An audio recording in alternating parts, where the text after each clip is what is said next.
If you've been paying attention to the mutual funds offered in your 401k, or maybe those that your advisor has been recommending or purchasing for your IRA, you've probably noticed a trend. More and more, the names of those funds are ending with the letters ETF. What does that mean? Well, it means that mutual fund is actually not a mutual fund at all. It's an ETF. Those letters stand for Exchange Traded Fund. And what does that mean? Well, that's a great question. Stay tuned, everyone.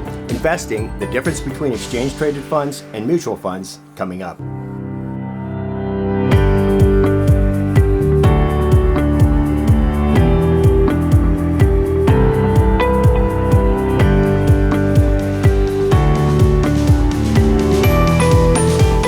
Hey everyone, my name is Jeffrey Drayton, certified financial planner professional and founder of the Jeffrey A. Drayton Financial Group. If you're watching this on YouTube, go ahead and subscribe. And if you're viewing this from my website, fill out the sign up form at the top of the blog page so that we can contact you when new content becomes available.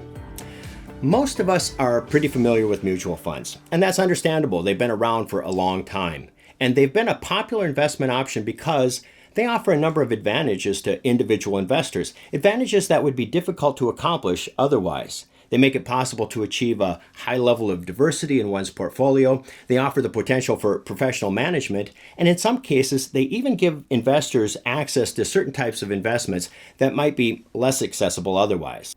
But lately, there's been an undeniable trend in the type of fund that many people are choosing. And when I say type of fund, I don't mean from the many different types of mutual funds that are available. There are literally thousands of mutual funds. It would be hard to imagine not being able to find a fund that meets your investing needs. No, what I'm talking about is a type of fund that is actually not a mutual fund at all. These are ETFs.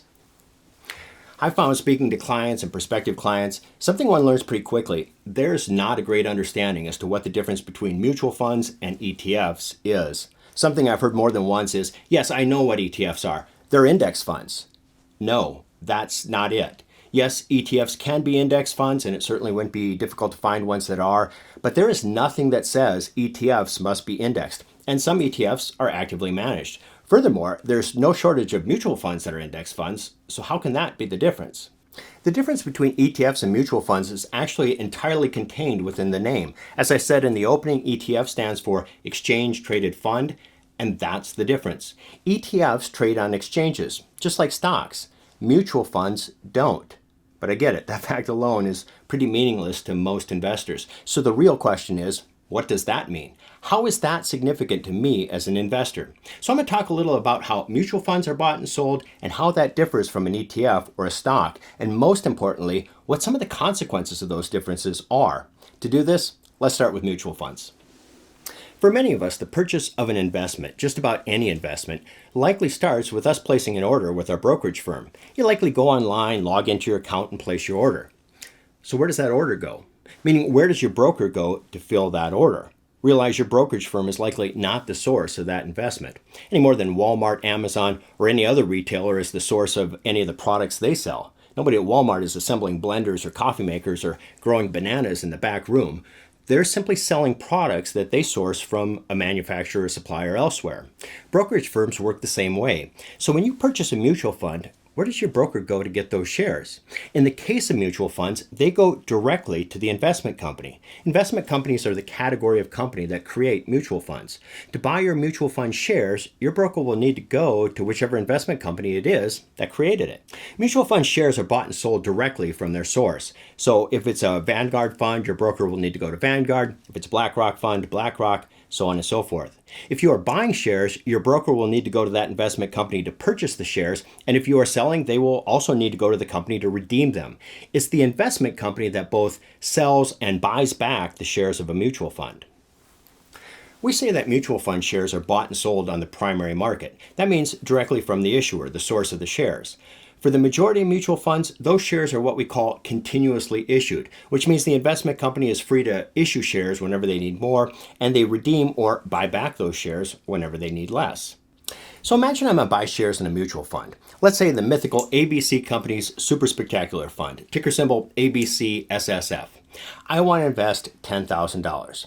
No problem. I put in my order with my brokerage firm. They go to ABC Company and buy $10,000 worth of Super Spectacular Fund. That is exactly how much will show up in my account. With mutual funds, investment companies can even issue partial shares if necessary, meaning you can invest an exact dollar amount right down to the penny into a mutual fund. Additionally, when ABC Company received that purchase request, possibly the shares I purchased didn't even exist before I bought them. Again, continuously issued. When ABC gets my money, they're free to simply issue the required number of shares and then take my money and invest those dollars into the Super Spectacular Fund's underlying portfolio. What will they invest in? Well, that depends on the mutual fund. The place to find out would be the mutual fund's prospectus. This is a required document that will explain to at least a minimum required level of detail what that particular mutual fund's investment objective is and the types of investments and practices the fund managers use to achieve it. Something to know about mutual funds.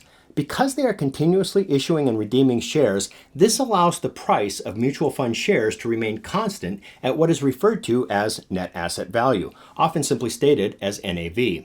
What does that mean? Well, if you were to take the value of all the assets a mutual fund has in its portfolio, subtract the expenses that the investment company charges, and then divide the remainder by the number of shares outstanding, that will give you each share's net asset value equivalent. That will be the share price. Mutual fund shares sell for their proportional amount of the mutual fund's assets. Not a penny more, not a penny less. Now let's talk exchange-traded funds. As I already said, exchange-traded funds are bought and sold on exchanges, just like stocks. Since ETFs trade like stocks, I'm going to start by explaining how stocks trade. So again, I'm filling out a purchase request at my brokerage firm, this time to buy a stock. Where do they go to fill that order? For this example, I'll use a real company. Imagine I'm going to buy shares in Coca-Cola. Coke's ticker symbol is KO. My order is for 100 shares. Where does my broker go to get Coca-Cola stock? Well, since these are shares in the Coca-Cola company, I'm becoming a part owner of Coke, one might assume my broker needs to go to the Coca-Cola company. No. For the vast majority of stock purchases, virtually all purchases made by average investors in widely traded companies, the company itself, in this case Coca-Cola, has nothing to do with that purchase. In order to fill my order, my broker is going to need to go to a stock exchange. There are a set number of shares in Coca-Cola. For a company the size of Coke, it's a big number. But whatever that number is, that's the number of shares that are available. If I want to buy shares of Coca-Cola stock, someone who owns stock in Coca-Cola needs to be willing to sell. My broker sends my buy order to the exchange, and that will be matched up with someone who has an order in to sell. Hence the term, stock exchange. That's how stocks are bought and sold, and it's also how we buy and sell shares in exchange-traded funds. This leads to an obvious question. If there is a set number of shares in Coca-Cola stock, and I can't buy any unless someone else who has Coke is willing to sell, does that mean that if nobody were willing to sell their Coca-Cola stock, I couldn't buy any? That'd be a great question. And the answer is yes, that's exactly what that means. However, for a large publicly traded company like Coca-Cola, that has virtually no chance of being the case. Why? Because it is literally the stock exchange's job to see to it that they have an equal number of buyers to sellers and vice versa. To some, that might seem like a really tall order. How does the exchange pull that off? Truth is, it's actually pretty easy. Stocks have a market-driven price. What does that mean?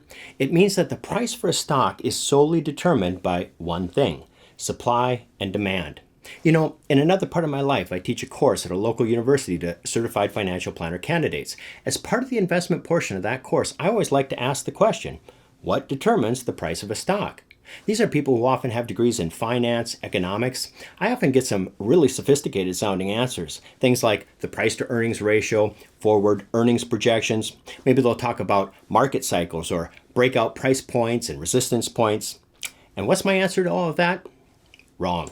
Again, there is only one thing that determines the price of a stock. On any given day, the only thing that matters is how many people came to the market to buy and how many people came to sell. Stocks have a market-driven price. It's just a matter of supply and demand. Yes, all the sophisticated sounding gobbledygook might speak to the underlying influence on the number of buyers and sellers that showed up on any given day, but in the end, that's all that matters. Buyers to sellers and the ratio of each. Exchanges have the job of making sure they have buyers for sellers and vice versa. How do they do this? Easy. They set the price. Too many buyers, not enough sellers? No problem. the price goes up. This discourages buyers and encourages sellers. At some point, they'll reach an equilibrium. The opposite happens, more sellers than buyers.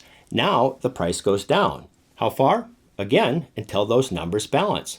That's how stocks trade, and it is also the way we trade exchange-traded funds.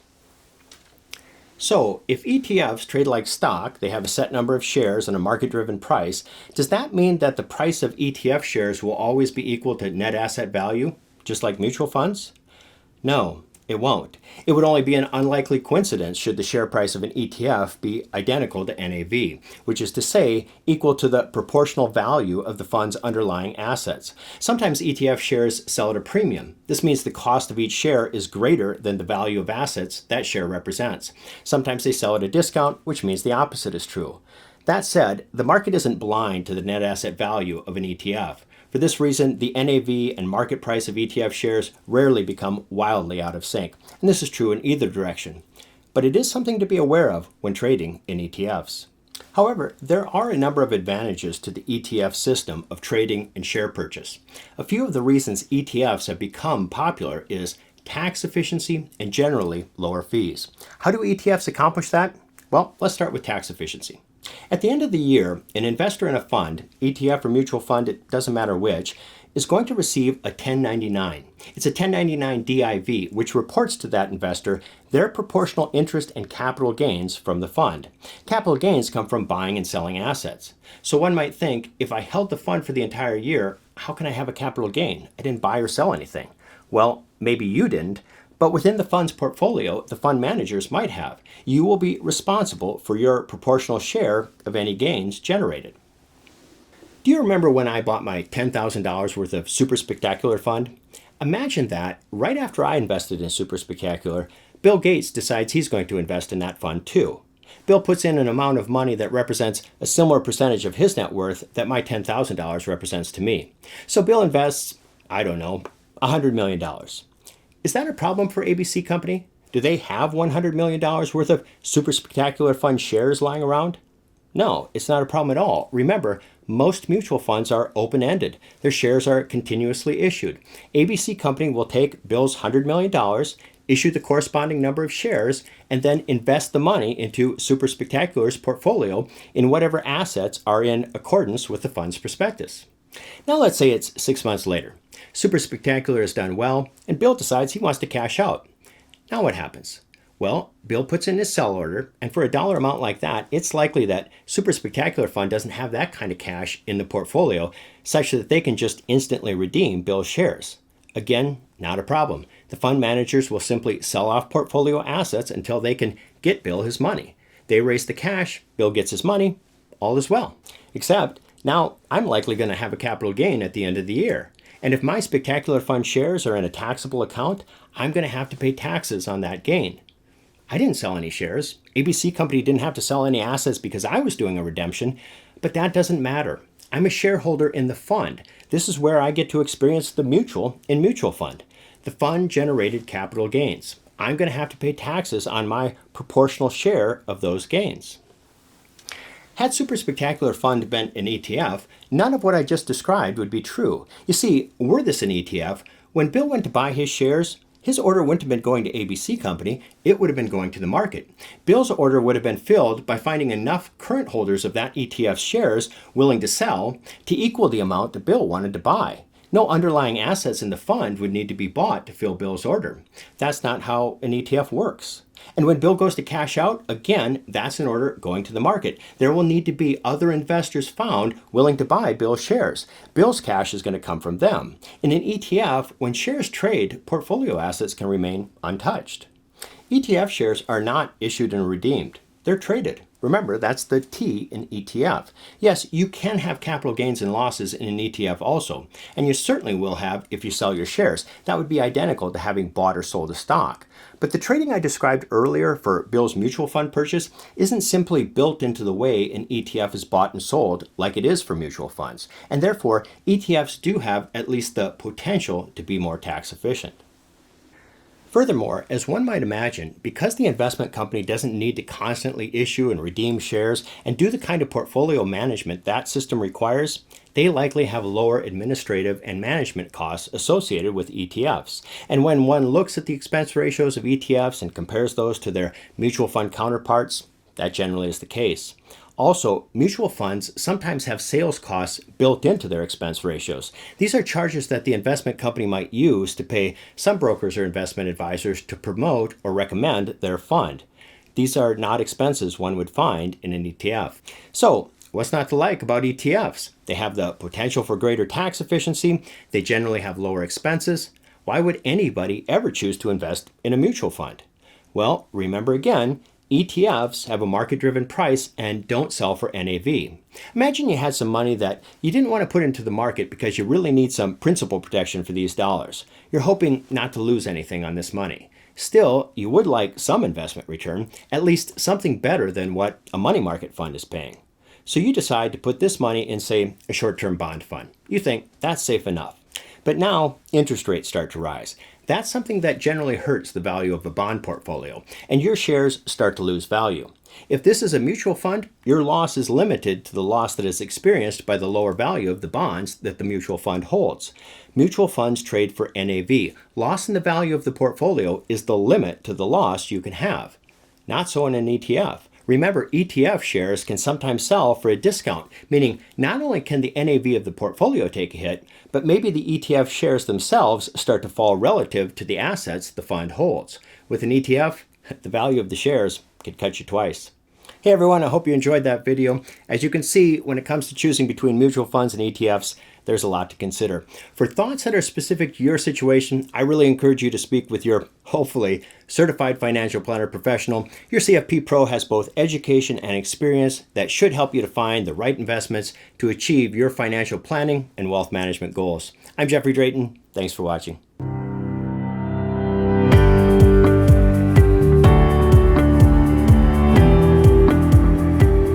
Hey everyone, as always, nothing in this video is meant to be specific advice for you.